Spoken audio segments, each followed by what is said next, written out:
이사야서 1장 21절에서 23절 말씀 봉독합니다. 이사야서 1장 21절에서 23절 말씀입니다. 같이 봉독합니다. 신실하던 성읍이 어찌하여 창기가 되었는고, 정의가 거기에 충만하였고 공의가 그 가운데 거하였더니 이제는 살인자들 뿐이로다. 내 은은 찌꺼기가 되었고 내 포도주는 물이 섞였도다. 내 고관들은 고약하고 도덕도 부닥하고 다 뇌물을 사랑하며 예물을 구하며 고아를 위하여 신원하지 아니하며 과부의 송사를 수리하지 아니하는도다. 아멘. 아멘. 오늘 말씀은 범죄한 이스라엘 백성 속에 만연한 거짓된 방식에 대해서 말씀하시는 것을 내용을 하고 있습니다. 이스라엘 공동체 그리고 하나님 나라 백성들의 공동체 속에서 거짓이 아주 만연되어 있는 것들을 하나님께서 이제 말씀하시고 있습니다. 이스라엘은 먼저 신실함을 잃어버렸습니다. 신실함을 잃어버렸다 했습니다. 21절 말씀입니다. 신실하던 성읍이 어찌하여 창기가 되었는고. 신실하던 성읍 예루살렘을 말합니다. 예루살렘은 신실함을 잃어버렸다는 말씀입니다. 한때 예루살렘은 신실하고 거룩하고 공의롭고 자비가 넘치는 성읍이었습니다. 다윗 때 그랬고요, 솔로몬 때 그랬고요, 여호사밧 시대에 그랬습니다. 의로운 왕들이 의로운 일을 행하여 예루살렘을 의의 반열에 올려놓았습니다. 하나님의 백성들이 대접받고 하나님의 백성들이 말씀 원리 안에서 복을 누리는 그런 공동체를 만들었던 것입니다. 그러나 지금은 여호와의 기대에서 완전히 떠나 있는 것입니다. 탄식의 성읍이 되었습니다. 우상숭배가 만연하고 공의는 사라지고 살인자들이 활보하고 다니는 성읍이 되었습니다. 하나님의 공의가 무너지고 악의가 넘치는 성읍이 되었던 것입니다. 하나님의 공의가 무너지는 것은 멸망의 징조입니다. 두 번째로 하나님의 백성들 사이에 신의가 무너졌습니다. 18절 후반부입니다. 내 은은 찌꺼기가 되고 내 포도주는 물이 섞였도다.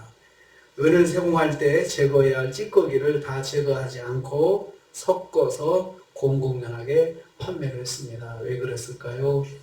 은 가지고 자꾸 수익을 내려고 하다 보니까 순은을 가지고는 수익이 덜 나니까 자꾸 불순물을 섞어가지고 사람들을 속이는 거죠. 다 그렇게 하니까 다 그렇게 하는 세상이 된 거죠. 다 그렇게. 그리고 포도주에 물을 섞어서 순도를 속이는 사회가 되었습니다. 그래도 문제가 되지 않는 사회가 되었습니다. 포도주는 이스라엘에게 하나님의 축복의 상징입니다. 포도주에 물을 타는 것은 흉년에나 유행하는 방식이었습니다. 그런데 내 포도주에 물을 섞는다라고 했습니다. 이 말은 자기 스스로 자기 포도주에다가 물을 섞는 거예요. 그것은 자기가 자기 자신을 속이는 것입니다. 자기 자신을 더 기만하는 그런 모습을 말하고 있습니다. 스스로 자기 자신을 타락시키는 것을 그렇게 표현했습니다. 내 포도주에 네가 물을 섞고 있구나, 이렇게 표현을 한 것이죠. 이스라엘이 영적인 신실성을 잃어버리고 스스로 타락하는 것, 그것을 말하고 있습니다. 영적인 신실성을 잃어버리는 것은 스스로 자신을 타락시키는 것이다 라는 것이죠. 사회적 약속이 깨지는 것이 멸망의 징조입니다. 사회가 지켜야 할 약속들을 깨는 것, 질서, 도량형, 또 사람들의 상도덕, 이런 것들이, 상식적인 것들이 깨져 있는데 아무도 문제시하지 않는다, 이러면 사회가 멸망할 징조가 되는 것입니다. 세 번째로 이스라엘의 지도자들이 타락했다 했습니다. 23절입니다. 내 고관들은 패역하여 도적과 짝한다 라고 했습니다. 여기서 고관들은 지방 관료들을 말합니다. 통치의 공정성을 상실하는 것을 말하고 있습니다. 국가의 법인 율법으로 통치하지 않고 자기 생각과 자기 고집으로 통치하는 것을 말합니다. 그러다 보니 자연스럽게 도적과 한패가 되었습니다. 백성들의 재산을 도적질하는 관직이 되고 말았습니다. 관직에 오르면 백성들의 것을 빼앗고 도적질하는 것을 계획하고 또 그렇게 살아야 된다고 생각하는 거죠. 뇌물을 사랑하고 뇌물을 요구했습니다. 또한 소외계층인 고아와 과부를 돌아보지도 않았습니다. 그들의 억울함에 귀를 기울이지도 않았습니다. 지금 이스라엘이 그런 나라가 된 거예요. 그러니까 이게 망조죠. 나라가 망하려고 하니까 그런 흉흉한 사회가 되고 만 거예요. 말씀 원리는 서지 않고 연약하고 또 돌봐야 될 사람들은 그냥 팽개쳐버리고, 그리고 계속해서 지도층들은 뇌물을 받고, 지방 관료들은 또 뇌물을 사랑하고, 그리고 어떻게든 자기 관직을 이용해서 도적질 하려고 그러고, 이러한 것들을 자연스럽게 하나도 부끄럽지 않게 나만 그러는 거 아니고 다 그러는데, 이렇게 생각을 했던 것이죠.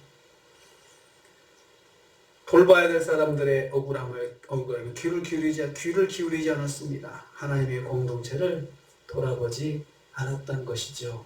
하나님께서 우리 하나님의 자녀들을 부르셨을 때는 공동체 안에 연약한 자들, 또 힘없는 자들 절대로 무시하지 말고 하나님 말씀으로 돌보라는 사명이 우리한테 있는 것입니다.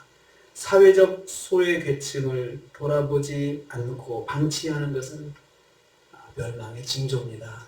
그것을 그냥 당연하게 생각하는 것, 이것은 멸망의 징조입니다. 그래서 나라가 망하는 나라들 보면 거의 공통적인 현상이 그렇습니다. 세계적으로 보면 망하는 나라 보면은 약자들을 약탈하고, 권력자들이 부패하고, 그리고 도적질하고, 빼앗고, 그리고 속이고, 이런 것이 사회의 상식이 되어서 아무도 거기에 대해서 문제 삼지 않고 그러면 망하는 징조가 되는 것입니다.